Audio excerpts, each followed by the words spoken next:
ಎಲ್ರಿಗೂ ನಮಸ್ಕಾರ. ಈ ವಿಡಿಯೋ ಮಾಡ್ತಿರೋ ಉದ್ದೇಶ ಏನಪ್ಪ ಅಂತಂದರೆ, ನಮ್ಮ ಹೊಲದಲ್ಲಿ ಮೆಕ್ಕೆಜೋಳವನ್ನು ಹಾಕಿದ್ದೀವಿ.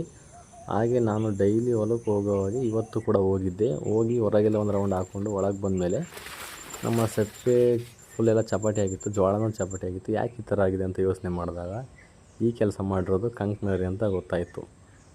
ಕಂಕ್ನರಿ ಅಂದರೆ ನೀವು ಹೆಸರು ಕೇಳಿರ್ತಾರೆ, ನರಿನೂ ಅಂತಾರೆ, ಕಂಕ್ನರಿನೂ ಅಂತಾರೆ. ಆಲ್ಮೋಸ್ಟ್ ರೈತರುಗಳಿಗೆ ಮಾತ್ರ ಬೇಗ ಗೊತ್ತಾಗುತ್ತೆ ಯಾವುದು ಈ ಥರ ಕೆಲಸ ಮಾಡಿದೆ ಅಂತ. ಅದಕ್ಕೋಸ್ಕರ ಇದಕ್ಕೆ ನಿಲ್ಲಿಸೋಕೆ ಏನು ಮಾಡಬೇಕು ಅಂತ ಪರಿಹಾರ ನನಗೆ ಗೊತ್ತಾಗಲಿಲ್ಲ. ಅದಕ್ಕೋಸ್ಕರ ಈ ವಿಡಿಯೋ ಮಾಡ್ತಿದ್ದೀನಿ.